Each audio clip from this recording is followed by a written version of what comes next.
Ini kan Bu. Ini jabatannya apa Bu?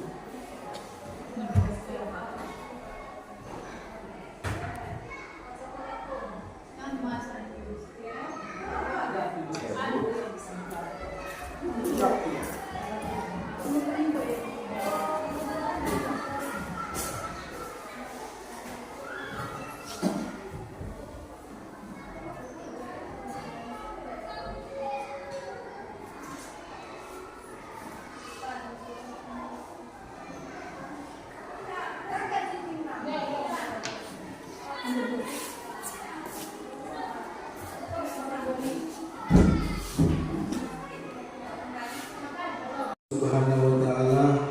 Mulai ini kan? Kita masih diberikan nikmat kesehatan, nikmat kesempatan dapat berkumpul di ruangan laboratorium ini dalam rangka mengikuti acara kegiatan diseminasi calon guru bergerak angkatan 19 Kabupaten Labuan Batu Selatan dengan tema budaya positif. Salawat salam sama-sama kita sampaikan ke junjungan kita Nabi besar Muhammad Sallallahu Alaihi Wasallam.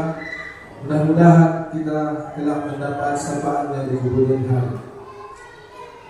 Adapun susunan acara kita pada pagi hari ini adalah yang pertama, satu kata sambutan oleh MC, yang kedua menyanyikan lagu Indonesia Raya, yang ketiga pembukaan secara resmi oleh kepala sekolah yaitu Bapak Ahmad Putri Siregar, dan yang keempat pemaparan materi oleh Ibu Mulia Sari, yang kelima sesi tanya jawab, dan yang terakhir yang keenam dalam penutup atau doa. Selanjutnya masuklah kita ke acara yang pertama, yaitu kata sambutan oleh MC atau saya sendiri.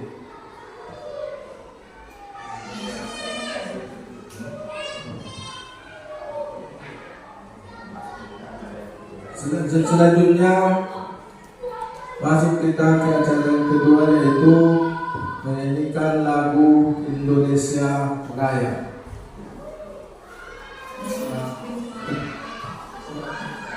Para Bapak Ibu guru, mohon semuanya berdiri.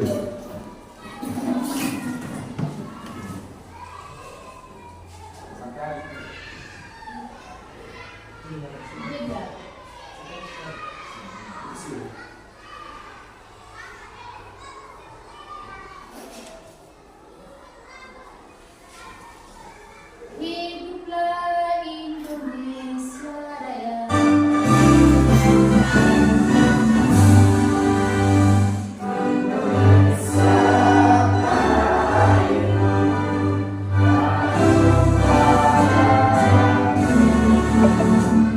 Indonesia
silakan duduk kembali. Selanjutnya masuklah kita ke acara yang ketiga, yaitu pembukaan secara resmi oleh Bapak Kepala Sekolah, yaitu Bapak Ahmad Putri Siregar. Assalamualaikum warahmatullahi wabarakatuh. Yang saya hormati Bapak dan Ibu guru yang hadir di UPTD 09 Parengkuran ini. Kemudian yang saya hormati Ibu calon guru penggerak angkatan 11. Kemudian pertama syukur alhamdulillah kita tetapkan kepada Allah Subhanahu wa taala dan sholawat beri salam kita sanjung kepada kita bersama sallallahu alaihi wasallam. Mudah-mudahan kita mendapat semangat hari ini. Pertama, ucapan terima kasih kepada Bapak dan Ibu yang telah berhadir dalam acara diseminasi tentang disiplin positif untuk calon guru penggerak angkatan 11, yaitu kepada Ibu Lydia Sari dari sekolah kita ini. Kemudian kepada Bapak dan Ibu nanti sebagai penyanyi atau diseminasi tema mudah-mudahan nanti dapat memaparkan apa nanti paparan tentang disiplin positif ini yang bertujuan untuk diterapkan nanti setelah ini. Dengan demikian pada pagi hari yang berbahagia ini untuk kegiatan ini saya buka dengan secara resmi kegiatan diseminasi calon guru penggerak angkatan 11 di UPTD 09 Parengkuran dengan resmi ini juga dengan ucapan Bismillahirrahmanirrahim. Terima kasih. Wabillahi taufiq wal hidayah. Assalamualaikum warahmatullahi wabarakatuh.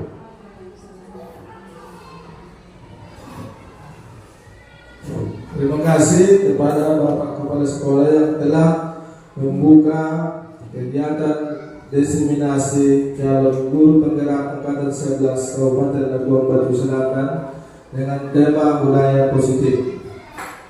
Selanjutnya masuklah kita ke acara yang selanjutnya, yaitu pemaparan materi oleh Ibu Lydia Sari. Ada ibu tersebut kami persilakan.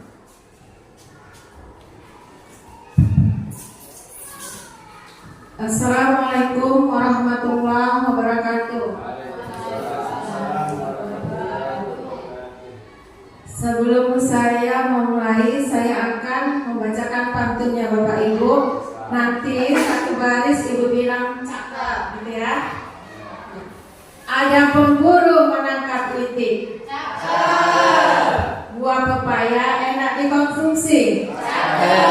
Untuk pemburu yang paling cantik, izinkan saya memulai presentasi.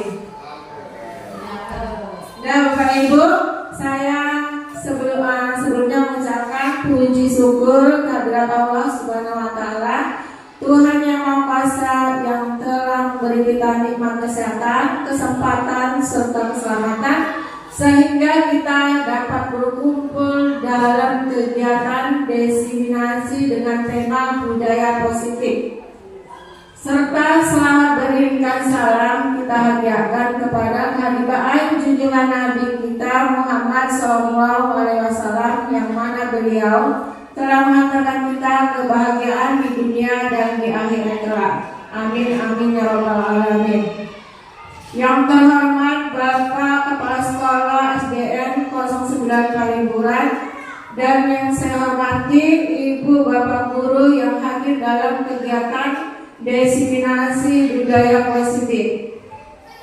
Di sini saya bertujuan untuk memaparkan budaya positif kepada seluruh warga SDN 09 Parengkuran. Adapun kegiatan yang saya laksanakan ini bertujuan untuk memenuhi tugas saya sebagai JGP Angkatan 11, yaitu dalam aksi nyata modul 1 disiplin positif. Bapak Ibu, sebelum Sebelumnya coba berdiri, kalau Bapak Ibu berdiri hadap dengan temannya. Tadi kita udah pernah kan berbagi hadiah kepada peserta di pinggiran, ya kan? Untuk menimbulkan aura positif juga pandang wajah Bapak Ibu berhadapan tuh, saling berhadapan. Berarti bahwa aura positifnya. Karena kita tempatnya budaya positif kan? Sudah tatap matanya. Jangan mulai yang ditata nanti tersenyum. Dalam waktu 30 detik, coba Ibu tersenyum, ketawa. Sudah ketawa? Ya, bagaimana hati Bapak Ibu? Senang? Ya, terima kasih. Baiklah, saya akan memaparkan budaya positif. Budaya positif ini harus kita terapkan kepada warga sekolah. Nah, untuk kesepakatan kelas kita, kalau kita buat kesepakatan sendiri berpendapat. Setuju Bapak Ibu? Ya. Yang kedua, berpikir terbuka dan saling menghormati. Setuju? Yang ketiga, jika ada satu peserta berbicara, maka peserta lain mendengarkan. Setuju? Keempat, berpendapat setelah dipersilakan. Kelima, berpartisipasi penuh. Keenam, mengikuti kegiatan dengan perasaan gembira. Iya. Ini hari Ibu bergembira? Gembira. Ya, terima kasih. Lanjut.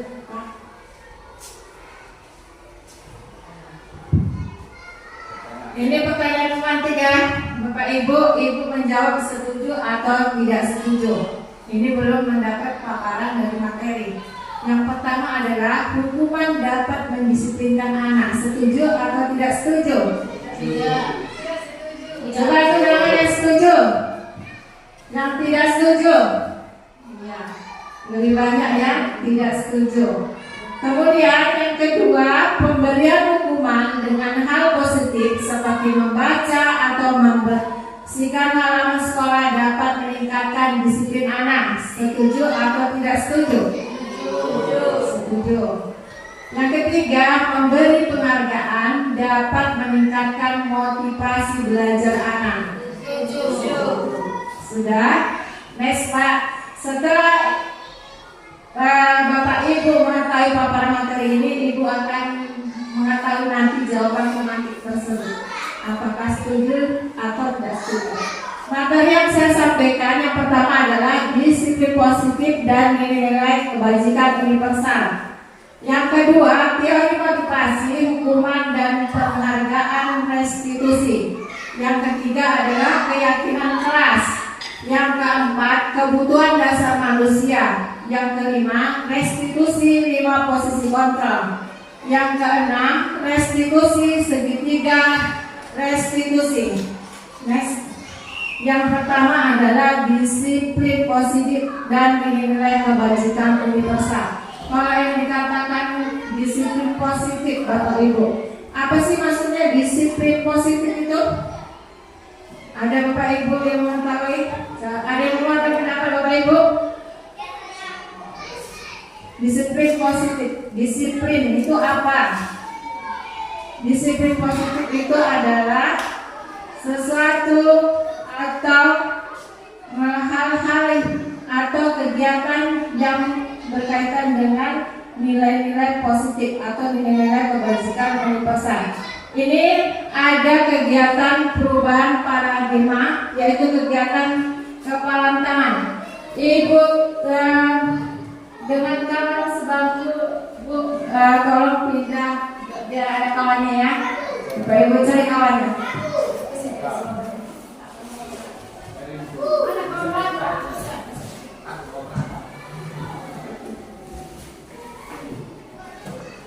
Udah, ini bisa Ibu bagi, yang saya bagi satu orang satu, tulis tulisan yang berharga bagi Bapak Ibu yang tidak boleh diketahui oleh temannya.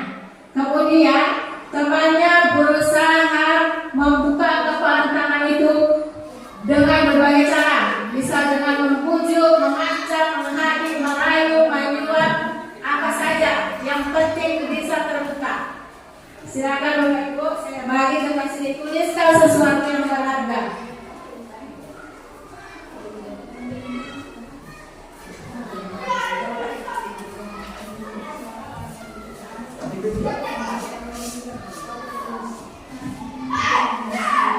Gak boleh dikasih tahu temannya tulisan apa itu.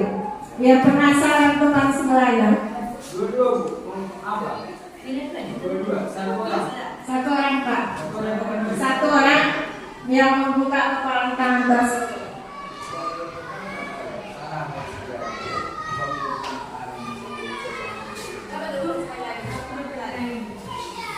Udah, yang memegang kertas menuliskan sesuatu yang berharga.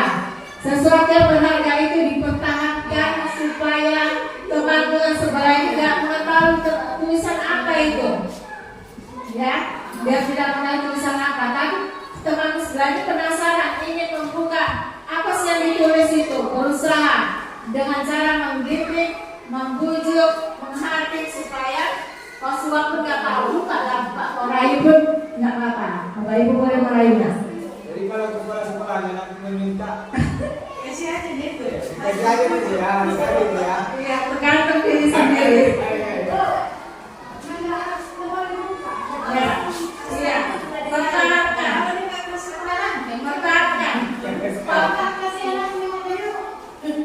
Pokoknya yang dipertahankan, yang sebelahnya berusaha supaya dibuka. Sudah? 1, 2, 3, mulai.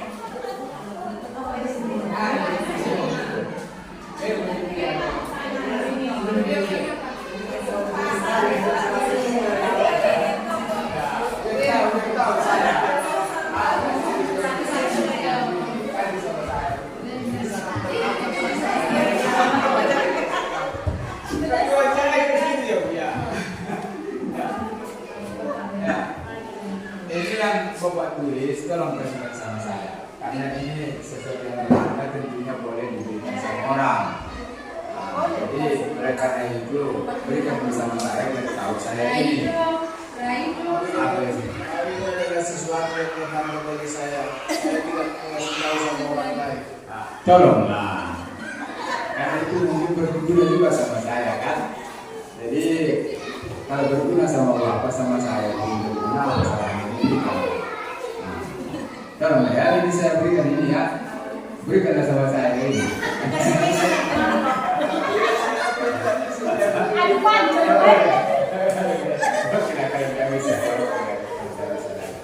Karena itu merupakan apa itu kalau Bapak berikan sama saya ya saya akan menyerahkan sebetulnya. Ya, kebetulan Bapak Ibu.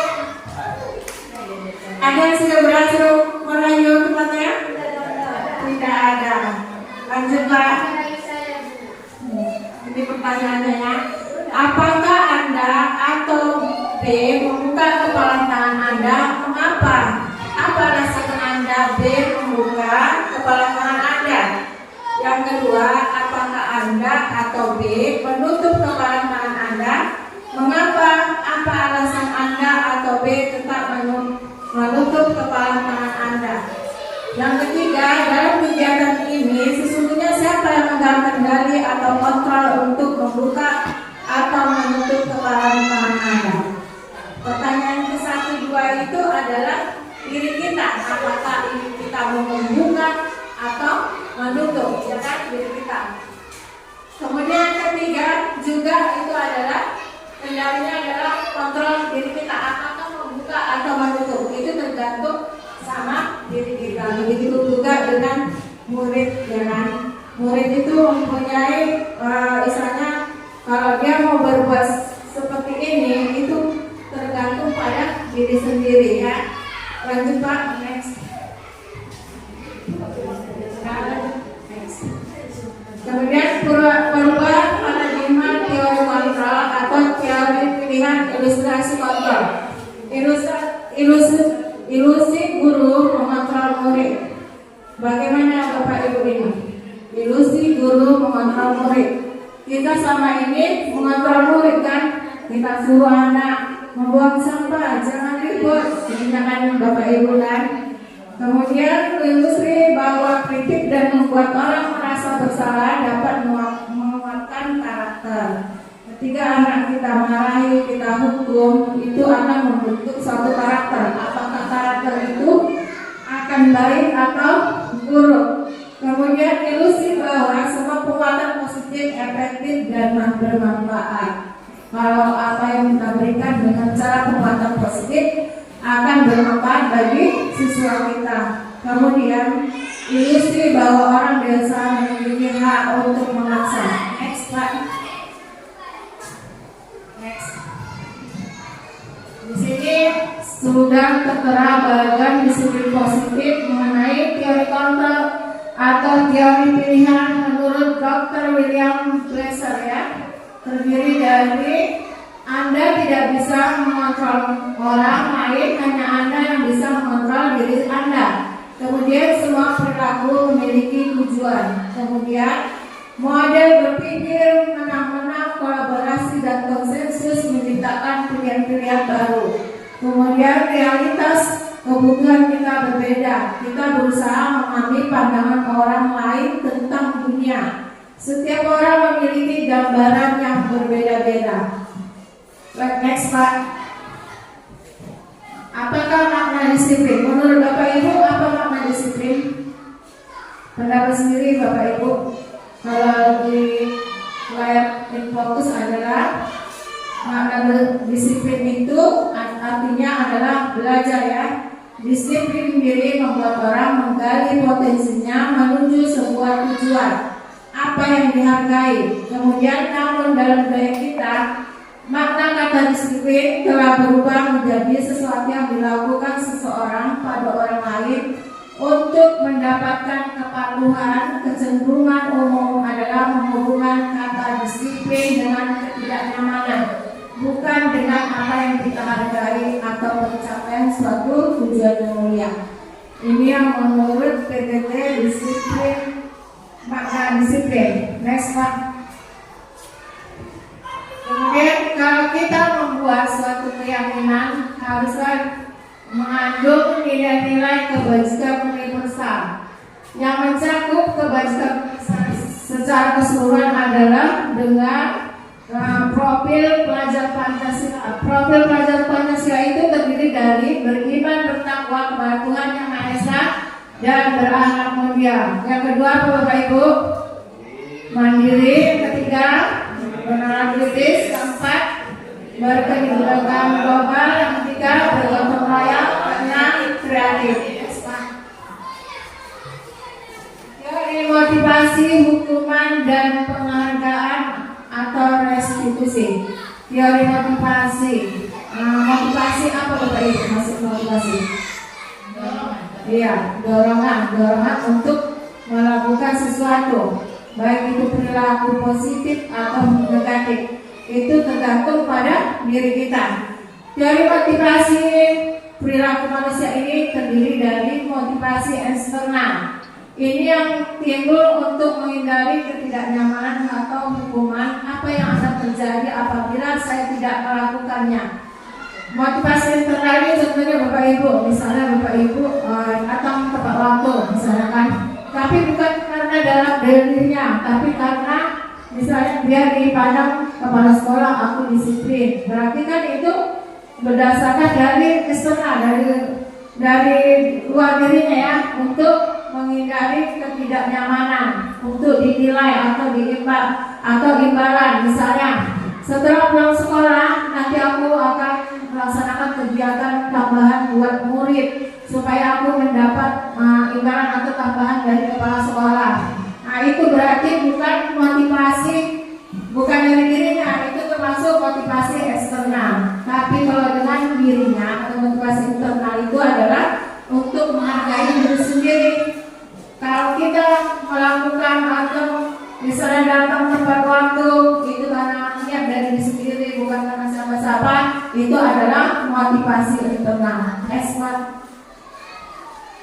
Ini merdeka menurut Ki Hajar Dewantara. Merdeka itu artinya tidak hanya terlepas dari perintah, akan tetapi juga cakap buat memerintah diri sendiri. Maksudnya apa yang kita buat, apa yang kita laksanakan itu harus berdasarkan diri sendiri.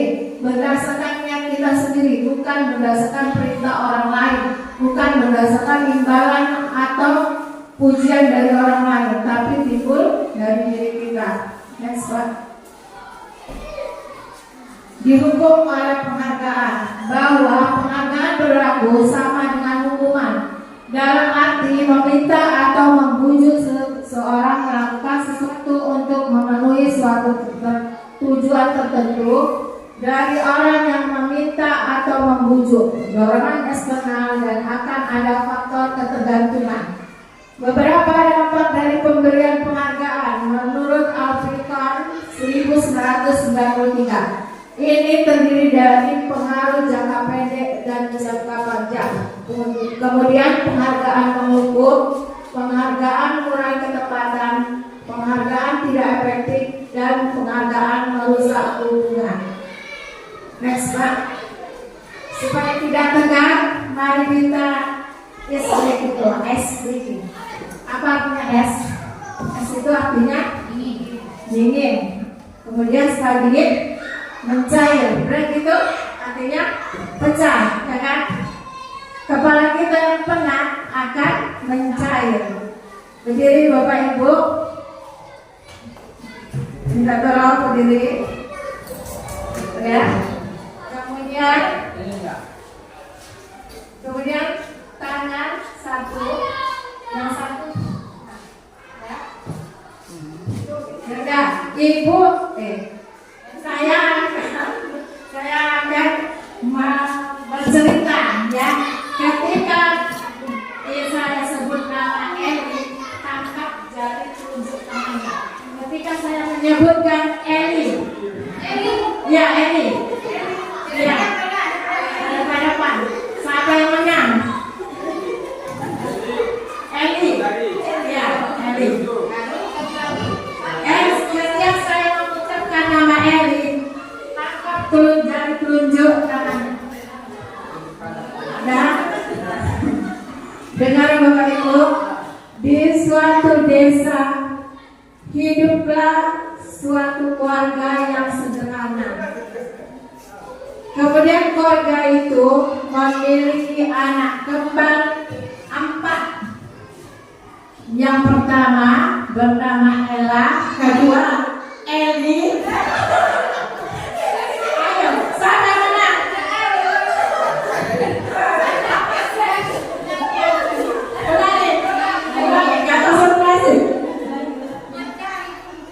Ulangi, konsentrasi. Ulangi, konsentrasi. Saya bilang konsentrasi. Ya Bapak Ibu, konsentrasi dimulai. Konsentrasi. Ya. Pada suatu hari di sebuah desa ada hidup suatu keluarga yang mempunyai anak kembar. Ya. Anak kembar itu bernama Ella, Eli.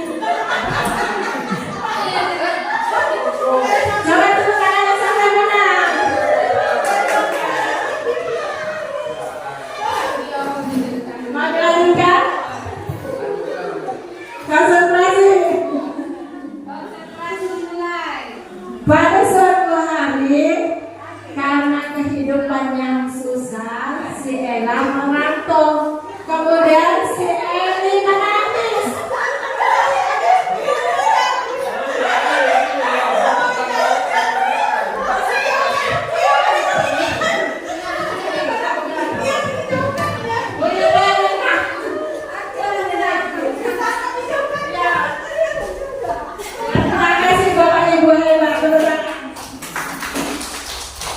Kemudian kita lanjutkan ya Bapak Ibu, contoh pengakuan atau apresiasi kebajikan. Ini dalam situasi, misalnya kita sebagai pemuka, kemarin saya perhatikan pada saat menolong murid baru di kelas kita, nilai kebajikannya adalah rasa empati besar sekali. Kemudian pada saat kamu membantu teman-temanmu di tugas kelompok, nilai kebajikannya adalah kepedulianmu. Kemudian pada saat kamu memungut kertas-kertas yang berserakan di lantai, nilai kebajikannya adalah rasa tanggung jawab. Next, Pak. Nah, ini ya Bu, Bapak Ibu, tindakan. Di sini ada pernyataan apakah ini termasuk tindakan atau hukuman? Ya Bapak Ibu, hukuman atau konsekuensi? Hukuman, apa itu maksud dalam hukuman? Konsekuensi. Gini aja kata kuncinya, kalau hukuman itu pernyataannya adalah negatif, kalau konsekuensi pernyataannya adalah positif. Yang pertama, mencatat 100 kali di dalam buku kalimat, saya tidak akan terlambat lagi karena terlambat ke sekolah. Apakah itu termasuk hukuman atau konsekuensi? Ayo. Apa? Siapa yang memilih hukuman? Siapa yang memilih hukuman dalam konsekuensi? Ayo. Ya, coba nanti siapa yang benar jawabannya paling banyak itu juara satunya ya. Udah, ingat Bapak Ibu tadi jawabannya. Kemudian lari mengelilingi lapangan basket 2 kali karena terlambat hadir ke sekolah. Hukuman atau konsekuensi? Hukuman. Serentak. Murid diminta untuk push up 15 kali karena tidak menggunakan masker ke sekolah. Hukuman atau konsekuensi? Hukuman. Menggantikan kertas tugas temannya yang telah dicoret-coret. Konsekuensi. Membersihkan tumpahan air di meja tulis karena tersenggol pada saat belajar. Hukuman atau konsekuensi? Kemudian murid disuruh untuk tidak mengenakan sepatu seharian di sekolah karena tidak mengenakan sepatu hitam. Cuman lari mengelilingi lapangan basket 2 kali karena terlambat 10 menit. Hukuman. Coba Bapak Ibu, Pak, next jawabannya Bapak Ibu benar tidak? Ayo, siapa yang salah satu? Salah 2? Saya benar semua. Tepuk tangan sama Pak Kaisar sudah semua. Udah? Ada 2 di situ. Konsekuensi yang menggantikan kertas tugas teman yang telah dicoret-coret, kemudian membersihkan tumpahan air di meja tulis karena tersenggol pada saat belajar. Yaitu kalau konsekuensi kan bernilai positif. Dan next Pak. Ini perbedaan hukuman dengan konsekuensi. Kalau hukuman sesuatu yang menyakitkan harus terjadi. Makanya Bapak Ibu, kalau kita menghukum anak dengan cara menghukum itu akan berdampak panjang, berdampak sakit hati anak. Ya Bapak Ibu, saya pernah dulu mengalami juga kan. Saya pernah dihukum, dipukul pakai buku karena saya melihat jawaban di buku. Dipukul saya pakai buku, tapi sampai saat ini masih teringat siapa yang memukul saya pakai buku. Nah,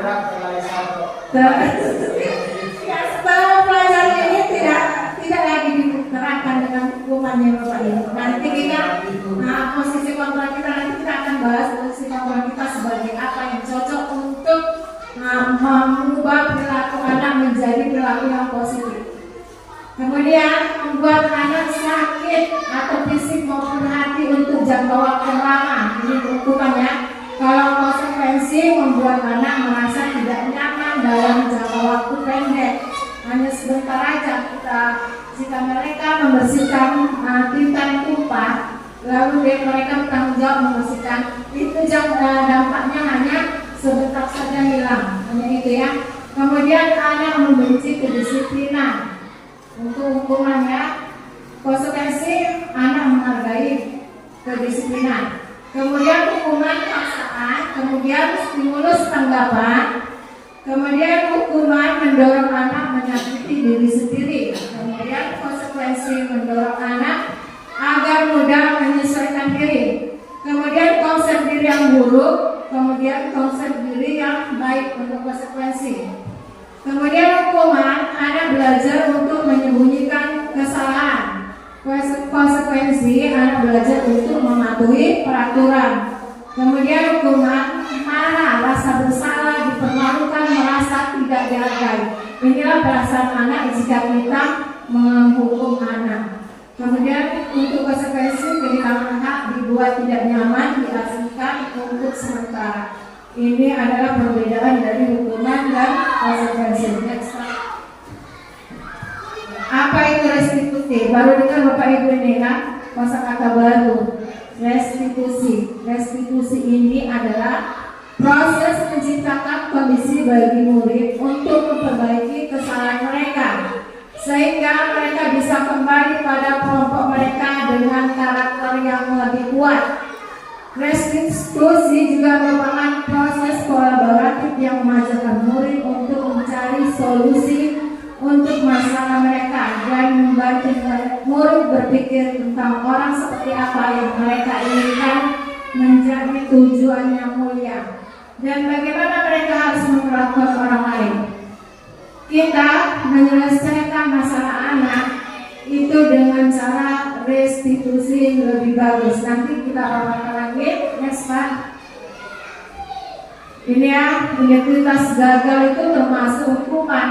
Kalau kita memberi hukuman kepada siswa kita merasa gagal. Tapi dengan restitusi yang gagal itu menjadi istilahnya hatinya menjadi berhasil ya Bapak Ibu ya. Kemudian di sini adalah yang termasuk identitas gagal itu hukuman, identitas sukses itu tercipta disiplin, konsekuensi dan restitusi. Kalau kita mengatasi masalah anak yang berperilaku negatif, kita harus menggunakan restitusi. Inilah perbedaannya Bapak Ibu. Nanti bisa saya minta di grup ya Bapak Ibu. Next. Ciri-ciri restitusi yang pertama adalah menembus kesalahan namun untuk belajar dari kesalahan. Misalnya kalau ada siswa yang salah, kita panggil diskusi kan. Misalnya ada siswa ini pelajaran agama ya Bapak Ibu, misalnya dia tidak mengerjakan PR, kita panggil anak tersebut yang tidak mengerjakan PR, kita tanya apa masalahnya tidak mengerjakan PR, kemudian kita tanya tindakannya, kenapa nggak mengerjakan PR? Mungkin karena sesuatu materi yang sulit atau tidak ada perhatian dari orang tua ya kan Bapak Ibu. Kemudian kita tanyakan dengan keyakinan kelas apa yang sudah kita perbuat, apakah yang anak tersebut tidak mengerjakan tugas, keyakinan apa yang dilanggar, kemudian bagaimana memperbaiki. Inilah dengan cara restitusi. Next Pak. Keyakinan kelas, Bapak Ibu sudah membuat keyakinan kelas masing-masing kelasnya, tentunya sudah kan? Ya, bagaimana cara Bapak Ibu membuat keyakinan kelas? Dengan apakah Bapak Ibu membuat sendiri, kemudian kita ditempelkan langsung di dinding kelas? Ya Bapak Ibu? Ayo, bagus, bersama siswa. Ya, siswa yang membuat kesepakatan kelas, ya kan? Kalau sudah membuat peraturan atau kesepakatan kelas, tentunya siswa itu tidak akan melanggar. Kenapa? Karena sudah mereka yang membuat kesepakatan, mereka yang membuat, itulah nanti menjadi keyakinan kelas ya. Lebih baik dengan keyakinan kelas. Kalau membuat keyakinan kelas itu harus dengan nilai-nilai kebajikan Bapak Ibu, jangan dengan kalimat positif. Misalnya kalimat positif negatif itu dengan menggunakan kata tidak atau dilarang. Nah, itu menggunakan kalimat negatif. Misalnya tidak boleh membuang sampah sembarangan. Yang diingat mereka adalah membuang sampah sembarangan. Kata negatif tidak itu tidak diingatnya. Kata negas yang diingatnya membuang sampah sembarangan. Sebaiknya buat dengan nilai kebajikan atau keyakinan, jagalah kebersihan lingkungan. Ya Bapak Ibu, misalnya lagi jangan lari di kelas atau koridor. Nah, itu kan kalau kita lari dengan jarak, jangan yang murid ingat itu adalah berlari. Sebaiknya dengan kata positif, berjalanlah di kelas atau koridor. Ini mengapa tidak peraturan saja? Mengapa harus keyakinan kelas? Mengapa kita memiliki peraturan harus menggunakan helm bila mengendarai kendaraan roda 2? Kenapa Bapak Ibu? Apa nilai kebajikan yang ada di sini? Yaitu keselamatan. Kemudian yang kedua, mengapa kita memiliki peraturan 3M, menggunakan masker, mencuci tangan, dan menjaga jarak 1,5 meter? Kenapa Bapak Ibu? Apa nilai kebajikan yang timbul di sini? Iya, kesehatan. 100 itu kesehatan. Kemudian yang ketiga adalah mengapa kita memiliki peraturan harus datang tempat waktu pada saat mengikuti pelatihan. Apa nilai kebajikan di sini Bapak Ibu? Disiplin atau menghargai diri sendiri ya Bapak Ibu ya kan? Ya, lanjut Pak. Ini adalah lingkaran budaya positif. Pertama di dalam lingkaran terkecil yaitu peraturan kelas. Awalnya kita membuat suatu peraturan kelas. Setelah peraturan kelas atau kesepakatan kelas sudah dilaksanakan, itu kan akan kita terapkan dan mendarah daging dengan peserta didik menjadi sebuah keyakinan kelas. Kalau sudah keyakinan kelas, akan dibawa ke lingkungan sekolah menjadi sebuah lingkungan yang positif. Setelah pembiasaan dengan kegiatan-kegiatan positif akan menjadi sebuah budaya positif. Next, Pak. Nah, jadi Bapak Ibu, yang mana yang merupakan keyakinan kelas? Yang mana Bapak Ibu pilih? Yang pertama, kesepakatan kelasnya datang tepat waktu, mengucapkan salam, kemudian menjaga kebersihan sekolah. Kemudian berdoa sebelum dan sesudah kegiatan. Kemudian yang ketiga, aktif dalam pembelajaran. Yang kelima, tertib. Yang kesepakatan sudah kanan. Kami guru dan murid saling menyayangi. Yang kami murid yang semangat belajar. Kemudian kami murid yang peduli dengan teman-teman. Coba Bapak Ibu, mana yang kita pakai yang lebih baik? A atau B? Yang A, kesepakatan kelas A datang tepat waktu, mengucapkan salam. Ini berarti untuk peserta didik saja. Perhatikan Bu, kalau kita yang B, kami guru dan murid saling menyayangi. Menyayangi itu kan sama dengan mengucapkan salam, kemudian sopan santun, sama itu Bapak Ibu. Merubah atau tetap itu? Kita lanjut Bapak Ibu. Yang mana yang merupakan keyakinan kelas? Menurut Bapak Ibu, tadi Bapak Ibu menilai bagian A, kesepakatan kelas. Coba bisa mengeluarkan pendapatnya, alasannya memilih bagian A. Bapak Ibu. Keyakinan kelas yang ini sudah sini.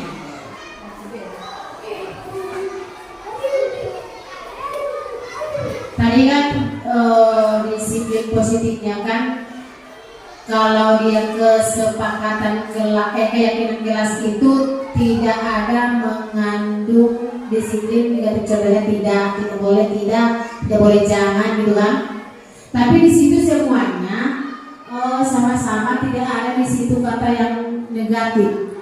Tapi kalau yang bagian A, di situ yang melaksanakan siswa saja, tidak ada untuk guru. Yang sebelah itu guru dan siswa dan murid-murid. Berarti di dalam kelas itu kan adanya murid-murid sama guru. Berarti kalau kesepakatan itu harus disepakati semuanya. Sedangkan membuat kesepakatan kelas itu kan guru dengan murid-murid. Jadi yang cocok itu kesepakatan kelas itu yang bagian B, yang ini untuk keyakinan kelas.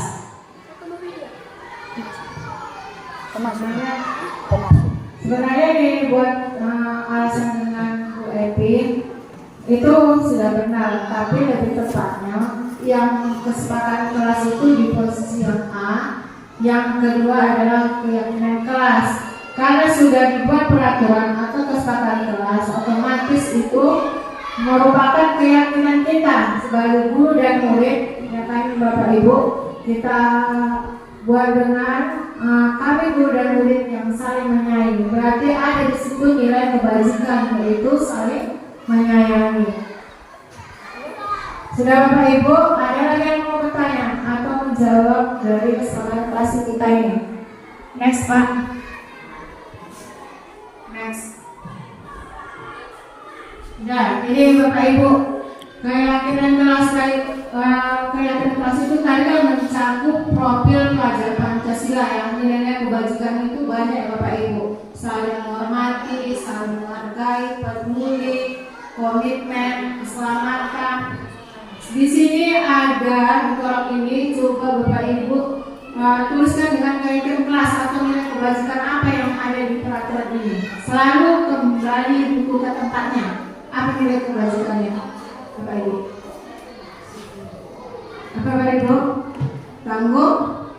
Tanggung jawab. Kemudian dilarang mengganggu orang lain. Nyaman. Tertib, bisa tertib. Kemudian hadir sekolah 15 menit sebelum pembelajaran dimulai. Disiplin atau menghargai diri sendiri. Kemudian dilarang melakukan kekerasan. Apa yang kebajikan Ibu? Dilarang melakukan kekerasan. Apa Bapak Ibu? Iya, keselamatan. Kemudian dilarang menggunakan narkoba. Kesehatan, ya, kesehatan, keselamatan juga. Bergantian atau menunggu giliran. Disiplin. Gunakan masker. Apa yang kebajikannya adalah kesehatan. Jangan berlari di kelas atau koridor. Keselamatan. Ya, pintas Bapak Ibu. Kita lanjut. Lanjut Pak. Ya, kebutuhan dasar manusia dunia berkualitas. Kebutuhan dasar. Bapak Ibu punya kebutuhan dasar? Iya, semua punya, ya. Kebutuhan kasih sayang, Bu Eti sebagai kebutuhannya apa? Misalnya diperhatikan oleh suaminya, kemudian kasih sayang, apalagi ya Bapak Ibu? Mendapat perhatian, ya. Udah, kebutuhan dasar manusia ini terdiri dari 5 ya. Nah, kita siswa kita kenapa melakukan hal-hal yang negatif, perilaku yang negatif?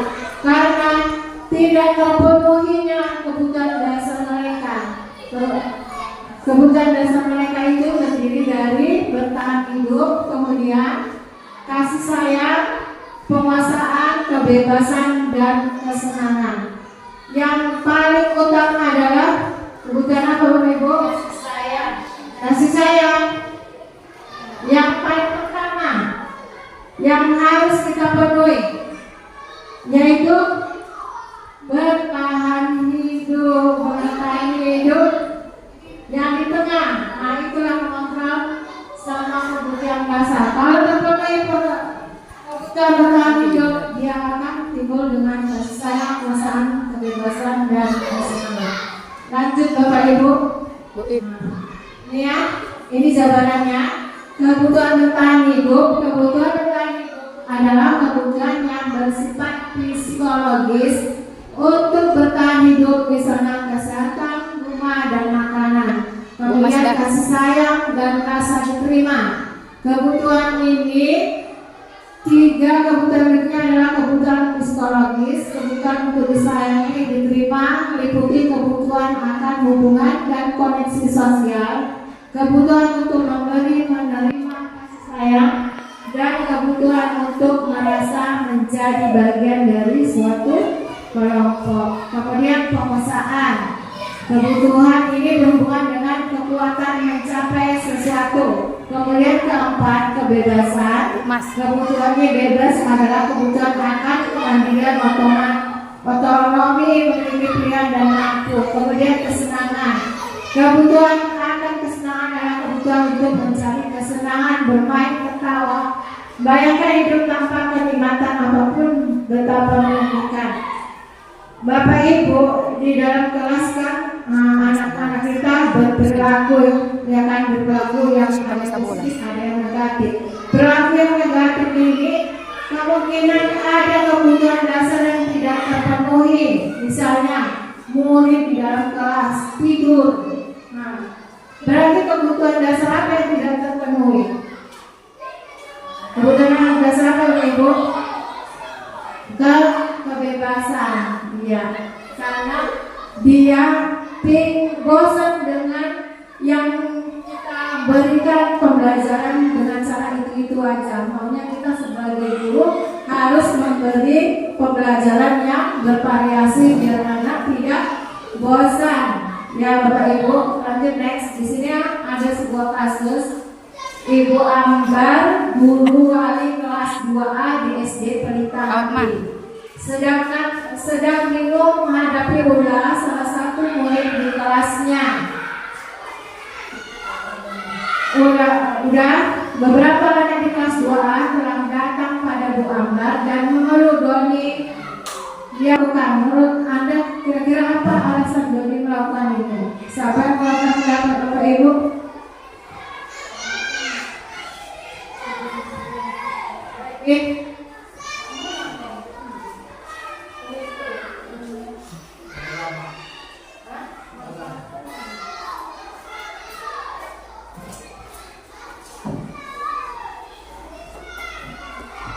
Ini Bapak Ibu, kebutuhan dasar manusia ini adalah sebuah kasus mungkin terjadi di kelas Bapak Ibu, pernah terjadi.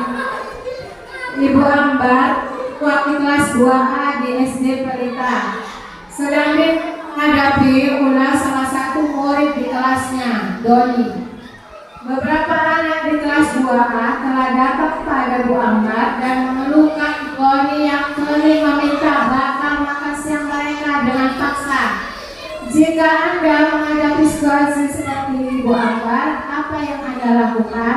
Menurut Anda kira-kira apa alasan Doni melakukan itu? Ini kasusnya tidak ada salah satu tak terpenuhi kebutuhan dasar si Doni kan? Bisa kemungkinan kasih sayang kurang, bisa kemungkinan kebebasan kurang, kemudian bertahan hidup juga kurang. Coba Bapak Ibu bisa memberi alasannya.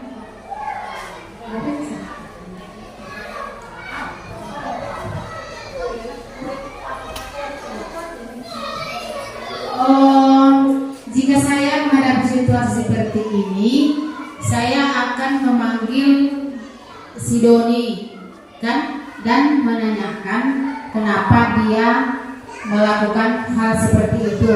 Nah, kemungkinan alasannya itu mungkin tadi itu ada dia itu bertahan hidup kurangnya apa namanya itu? Bukan bertahan hidup karena mungkin dari rumah dia tidak ada dibawakan bekal sama orang tuanya. Itu mungkin alasannya, makanya dia sering mengambil bekal kawan-kawannya. Begitu. Bagus. Tepuk tangan sama Bu Evi. Yang kebutuhan dasar yang kurang sama yang diberikan sama Bu Evi adalah bertahan hidup, karena kemungkinan dia tidak dibawa bekal sama orang tuanya sehingga dia lapar. Untuk mengisi perutnya itu dia meminta bekal dengan temannya ya. Kemudian yang kedua juga bisa buat alasan mereka, alasan si Doni juga, yaitu dia supaya temannya menangis. Kemudian dia kan melihat temannya nangis ketakutan, dia senang. Udah otomatis kalau dia berbuat ulah, kemudian bu guru akan memanggilnya, mencari perhatian kan, kemudian dipanggillah orang tuanya. Berarti si Doni kebutuhan kurang akan kebutuhan kasih sayang. Ada lagi Bapak Ibu, misalnya kita alasan si Doni, ada lagi Bapak Ibu yang mau mengeluarkan pendapat, misalnya kebutuhan dasar apa yang belum terpenuhi. Misalnya kepuasan, ya kan? Dia merasa dia yang paling hebat di kelas itu, minta bekal tamannya, sehingga kita harus mengetahui karakteristik peserta didik seperti ini.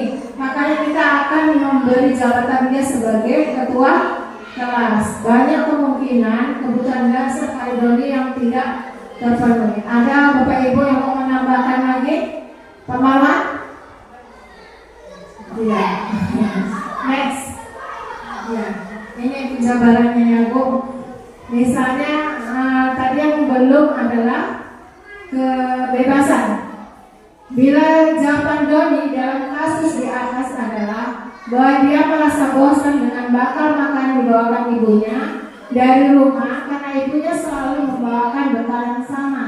Oleh karena dia ingin mencoba makanan teman-temannya yang beraneka ragam. Ya, ini kebutuhan dasar kebebasannya.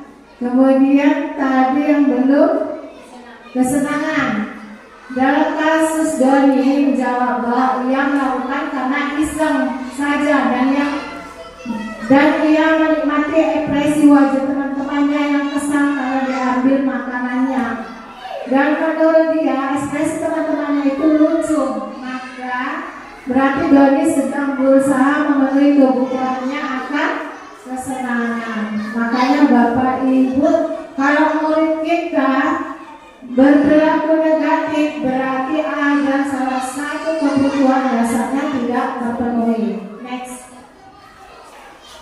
5 posisi kontrol. Ini ya Bapak Ibu, kita akan melihat YouTube-nya. Lihatkan YouTube-nya biar Ibu paham 5 posisi kontrol. 5 posisi kontrol itu yaitu 1 pemukul, 2 pembuat merasa bersalah, ketiga sebagai teman, dan keempat sebagai pemantau, kelima sebagai manajer.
Next one.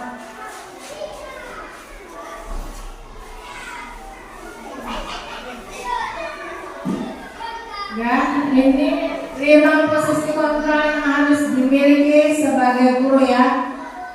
Yang pertama yang termasuk identitas gagal, yaitu posisi kontrol penghukum dan perbuat rasa bersalah. Yang pertama, kalau kita menghukum mesti kita menghakimi, menunjuk, menyakiti, menyindir ya kan. Kemudian apa yang kata guru sering kita bilang, kalau kamu tidak melakukan harus yang rasakan, misalnya ibu hukum di tiang bendera, ya kan? Itu sebagai penghukum. Kemudian hasilnya bagaimana? Murid itu memberontak, menyalahkan orang lain, selain berbohong. Kaitan dengan dunia berkualitas, murid meletakkan guru di luar dunia berkualitas. Murid berkata, biarkan saja, nanti juga kemana-mana lagi. Makanya murid kita akan berulang-ulang kali membuat kesalahan. Kalau kita dalam posisi kontrol penghukum, ya. Kemudian membuat merasa bersalah. Berceramah, ini guru pendekatannya dengan cara berceramah dan mengatakan seharusnya ibu kecewa kamu telah melakukan itu, katanya kan. Jadi murid merasa bersalah. Kemudian misalnya contoh perkataan guru, kamu seharusnya kamu sudah tahu ibu lelah sekali mengatakan ibu stres ya. Kemudian hasilnya bagaimana? Untuk murid menyembunyikan, menyangkal, berbohong. Kemudian murid itu berbohong karena dia merasa bersalah. Kemudian murid itu berkata, maaf ya, maafkan saya Bu, misalnya gitu. Dampaknya bagi murid merasa rendah diri. Ini termasuk identitas gagal. Kemudian identitas berhasil atau sukses, sebagai kita posisikan kita sebagai teman, membuatkan alasan-alasan untuk murid. Jika murid membuat kesalahan, kita ajak murid itu seperti teman, misalnya dengan berkata, ayolah lakukan dengan ibu. Kemudian, masa kamu tidak mau? Ingat tidak ibu pernah bantu, kan? Kemudian hasilnya murid itu tergantungan. Misalnya dalam kelas, karena murid kita sudah tergantung dengan guru kelasnya, wali kelasnya. Ketika guru kelasnya tidak datang, digantikan dengan guru lain, murid itu tidak percaya. Kadang apa yang dilaksanakan murid itu tidak open. Inilah karena kita memposisikan murid tersebut sebagai teman dari ketergantungan. Murid itu menganggap kita yang paling hebat. Kemudian murid berkata, saya pikir Bapak Ibu teman saya, ternyata begitu. Dampaknya bagi murid lemah, tidak mandiri, bergantung. Kemudian sebagai pemantau, yaitu menghitung dan mengukur. Misalnya kita tanyakan, apa kesalahan hari ini? Ini berhubungan dengan checklist. Mengapa kau berbuat seperti itu? Misalnya gitu. Apa peraturan yang kita buat? Misalnya kan. Kemudian hasilnya menyesuaikan diri bila diawasi. Kemudian dampak bagi murid menitik beratkan pada sanksi atau hadiah untuk dirinya. Kemudian posisi yang terakhir yaitu sebagai manajer, yaitu ini adalah posisi yang menghargai diri sendiri. Misalnya guru berkata mengajukan pertanyaan-pertanyaan, kita ajak murid itu berdiskusi menyelesaikan masalah mereka. Kemudian guru berkata, apa yang kita yakini, apa yang bisa kau kerjakan untuk memperbaiki masalah ini. Kemudian hasilnya menguatkan diri. Kemudian dampak pada murid mengevaluasi diri berbicara memperbaiki diri. Posisi manajer inilah yang bagus yang kita laksanakan. Murid akan bertanggung jawab mandiri dan dapat menyelesaikan masalah. Selama ini Bapak Ibu mengajar dari 5 posisi kontranya mana yang Bapak Ibu pakai. Sekarang saya membagikan kertas ini dan ditempel di depan. Tulis sebagai yang mana yang Bapak Ibu.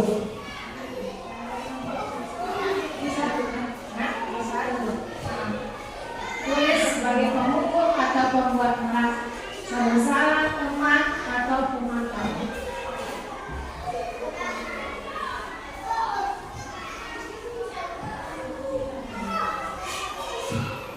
Saya tidak itu menurut saya.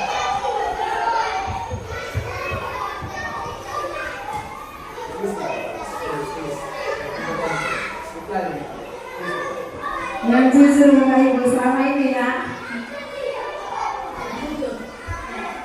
Ibu itu lebih saya menurut saya atau memantau di saya. Enggak.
sudah selesai. Nah, inilah posisi kontrol yang selama ini Bapak Ibu laksanakan di kelas. Yang pertama penghukum, pemantau, manajer, 3 digolongnya.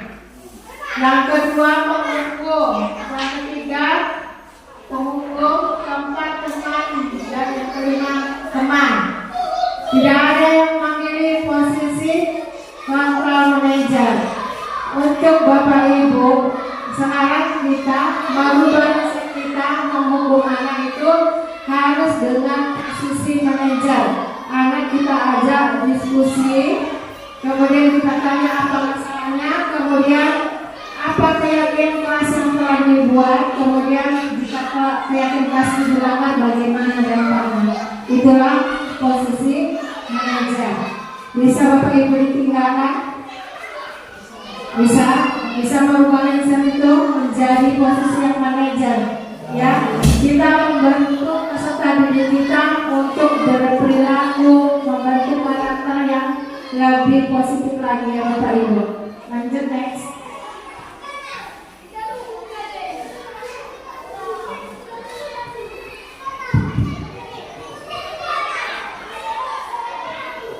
Ini ya pernyataan. Coba ini kalau pernyataan ini sesuai dengan posisi yang mana? Saya kecewa sekali dengan kamu. Ayo. Sebagai penghukum, manajer merasa bersalah. Merasa bersalah. Nah, ingat jawabannya. Kemudian kamu tidak pernah benar melakukannya.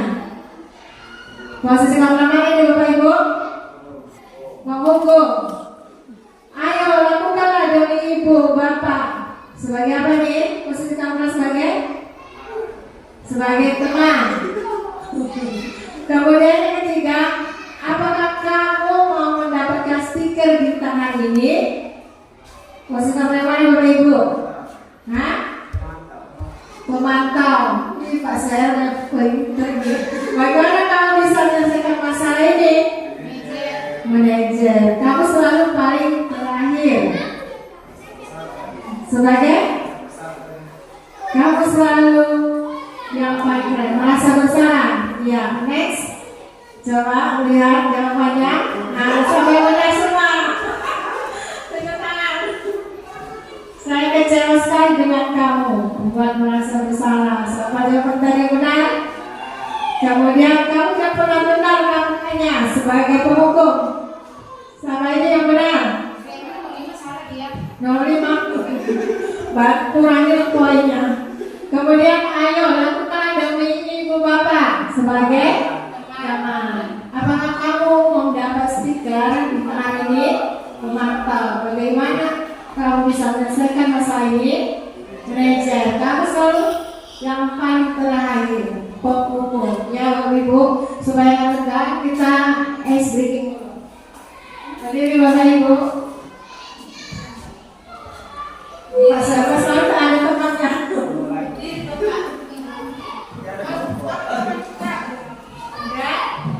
Coba telapak tangannya begini. Jika Ibu sebutkan, jika saya sebutkan cerdas, cerdik, cerdas, cerdik. Siapa yang menjadi cerdas? Gimana? Bu Mas lagi Pak. Kalian posisi sebelah kanan. Boleh bisa Pak Seman? Bisa mana? Sebelah kiri, cerdik. Jika saya menyebutkan cerdas, pukul telapak tangan temannya ya. Berarti dia poinnya 1. Tapi kalau temannya menghindari, poinnya sampai temannya ya. Pak Bapak Ibu. Cerdas, cerdik, cerdas, cerdik, cerdik.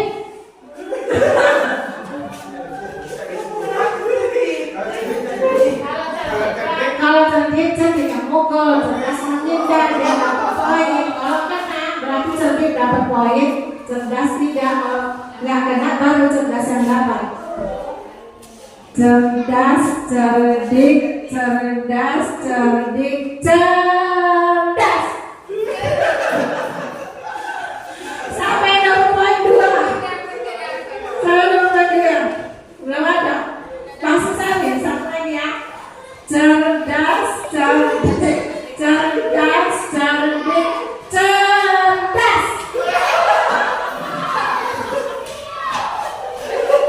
Masa ada pemenangnya? Oh ini udah mati saya.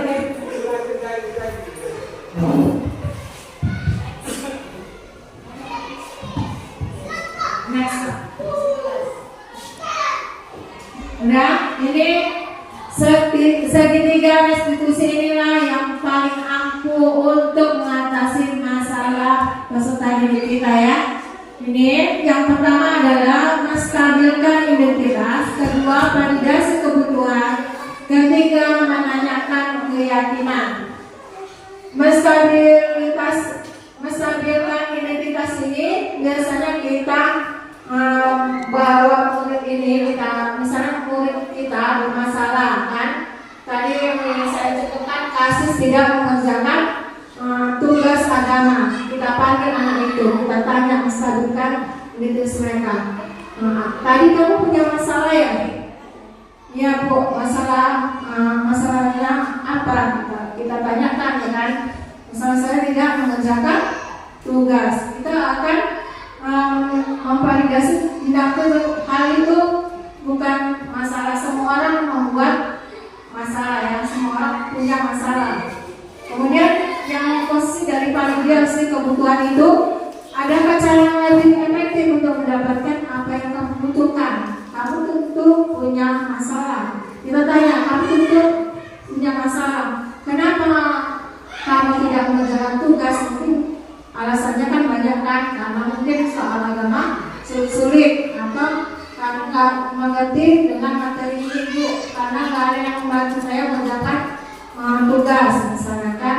Kemudian setelah kita validasi kebutuhan mereka, kita tanya nilai-nilai apa yang telah kita sepakati.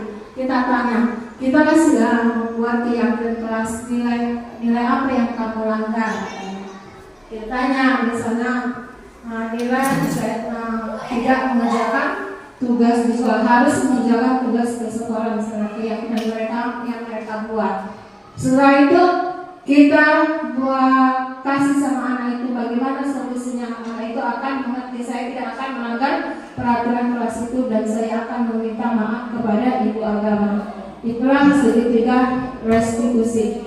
Kita kalau menyelesaikan masalah anak, biar anak tidak merasa gagal dan sukses, harus menggunakan segitiga restitusi ya.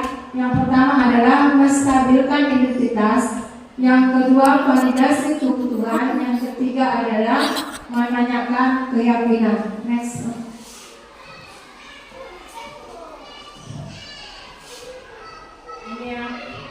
Ini menstabilkan identitas ini untuk membuat anak merasa gagal karena berbuat salah menjadi positif terhadap dirinya.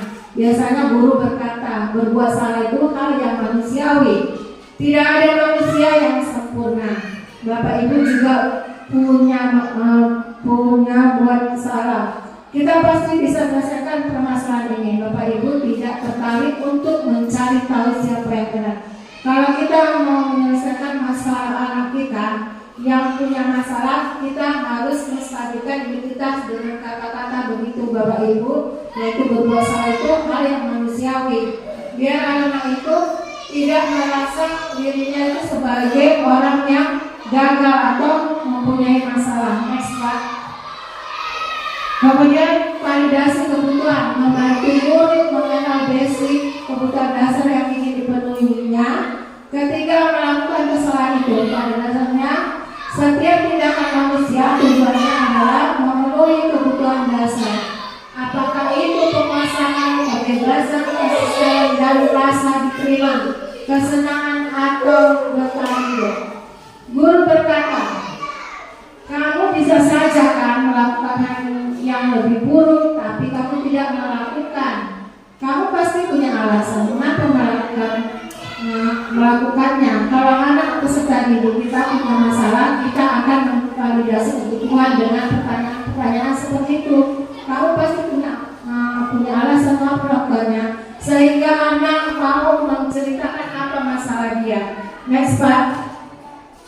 Kemudian menanyakan keyakinan kelas. Anak melihat kesalahannya dengan norma sosial dan nilai-nilai yang mendasari manusia berinteraksi dengan orang lain. Guru berkata, apa nilai yang kita percaya di kelas, peraturan apa yang kita buat, kesepakatan apa yang kita buat, nilai besar apa yang telah kita sepakati, nilai kebajikan apa yang telah kamu sepakati. Kamu ingin jadi anak seperti apa? Apa yang kamu rasakan ketika kamu melakukan itu? Kamu menjadi orang yang seperti apa? Ini yang menandakan keyakinan. Kalau murid kita ada masalah, kita menggunakan segitiga restitusi untuk mengatasinya, supaya murid kita merasa orang yang berhasil atau tidak gagal lagi. Next. Poin-poin atau materi yang saya sampaikan, kita akan merefleksikan hal baru apa yang mengubah paradigma saya, apa yang dapat satu perasaan apa yang muncul selama mengikuti diseminasi ini, khususnya mengenai budaya positif. Ibu, bagaimana perasaannya?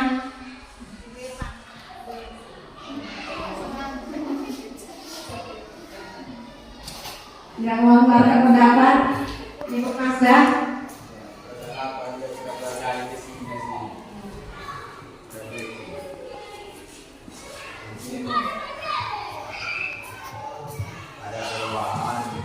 Perasaan yang saya dapatkan setelah mempelajari budaya positif,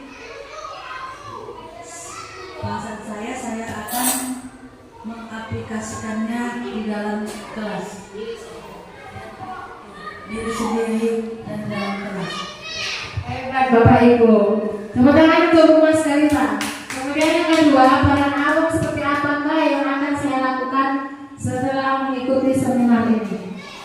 Abang itu sama dengan menuntun peserta didik. Bu Epi, peran Abang yang seperti yang Ibu Widya buat, ramah kepada anak, sayang kepada anak, serta membimbing siswanya agar melakukan hal-hal yang lebih positif. Bagus Bu Epi, terima kasih. Kemudian yang ketiga, saya akan jadi abang seperti apakah setelah mengikuti seminar ini? Posisi kontrol Bapak sebagai apa?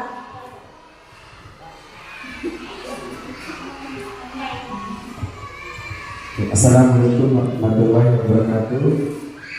Saya akan menjadi among yang seperti apakah setelah mengikuti seminar ini. Oke, ternyata setelah mengikuti seminar ini, yang namanya seorang guru berarti bukan jadi seorang penghukum, melainkan jadi seorang manajer yang bisa menjadi contoh, yang bisa mengayomi, yang bisa mengetahui daripada perasaan siswa ataupun bagaimana siswa kita keseharian selain setelah daripada berada di luar sekolah. Berarti kita harus tahu juga perasaan siswa atau kelakuan siswa ketika berada di luar sekolah. Jadi kita tidak bisa menjudge siswa kita itu adalah jahat, siswa kita itu adalah salah, maka kita harus mencari tahu terlebih dahulu. Mungkin amongnya kedepannya kita sama-sama bisa menjadi guru yang lebih baik lagi, yang bisa mendisiplinkan positif menjadi seorang manajer sesuai dengan aturan yang sudah berlaku. Mungkin itu pendapat dari saya. Terima kasih. Assalamualaikum warahmatullahi wabarakatuh. Terima kasih Pak Serman, hebat jawabannya Pak. Ya, hari ini saya sudah menyampaikan disiplin positif. Kegiatan hari ini mudah-mudahan bermanfaat bagi kita semua dan dapat melakukan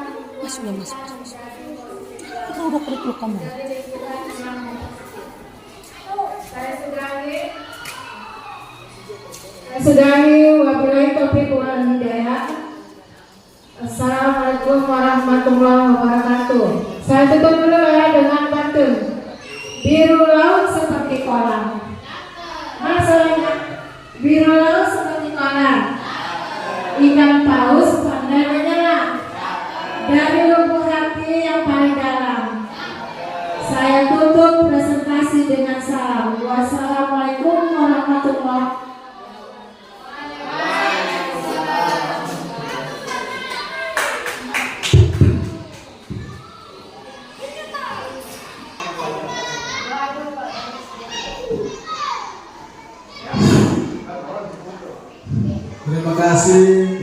persilakan kepada Ibu Mulyasari selaku calon guru penggerak angkatan 11 yang telah memaparkan materinya tentang bagaimana cara menerapkan budaya positif di sekolah.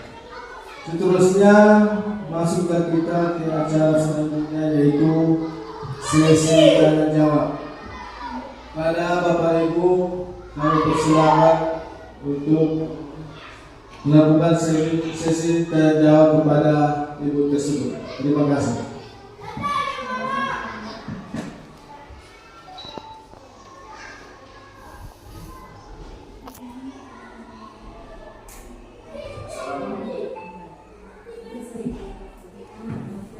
Assalamualaikum warahmatullahi wabarakatuh.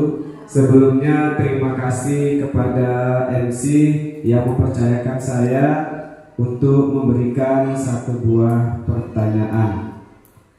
Tadi kita sudah membahas dengan yang namanya keyakinan serta kesepakatan. Yang jadi bahan pikiran saya, apakah ada perbedaan yang namanya keyakinan kelas dengan kesepakatan kelas? Jika ada perbedaan dari segi mananya, mana yang dikatakan keyakinan dan mana yang dikatakan kesepakatan? Jika keyakinan dan kesepakatan itu merupakan persamaan, kira-kira sama-sama di mananya? Mungkin itu pertanyaan dari saya. Saya sudahi dengan ucapan Assalamualaikum warahmatullahi wabarakatuh.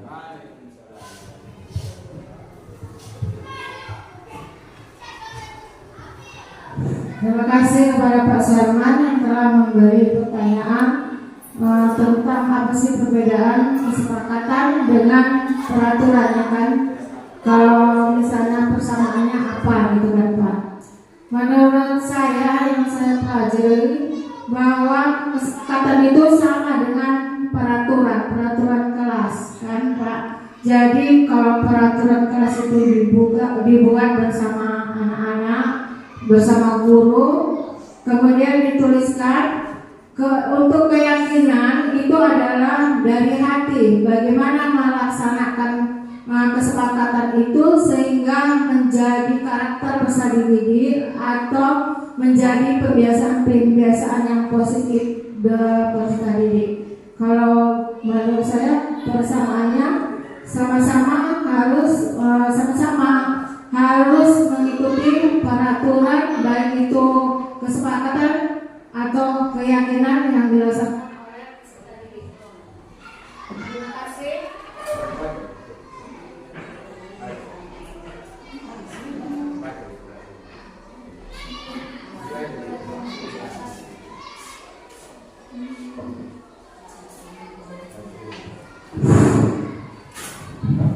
Terima kasih kepada Ibu tersebut. Selanjutnya kepada Bapak Ibu guru, masih ada yang ingin memberikan sesi tanya jawab?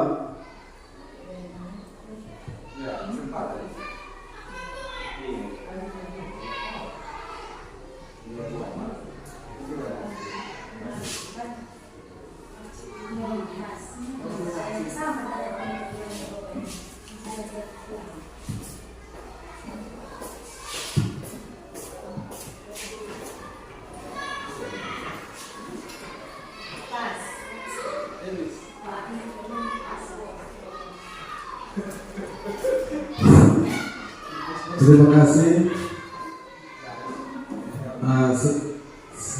Seterusnya masuklah kita ke acara yang terakhir, yaitu acara penutup atau doa akan disampaikan oleh Bapak Kepala Sekolah.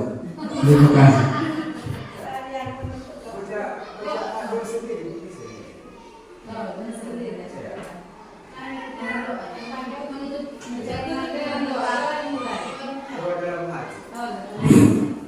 Untuk menutup acara pada hari ini, yaitu kegiatan diseminasi calon guru penggerak angkatan 11 Kabupaten Labuan Batu Selatan dengan tema budaya positif. Marilah kita berdoa menurut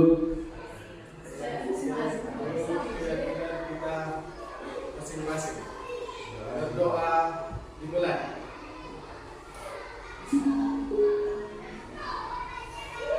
Doa selesai.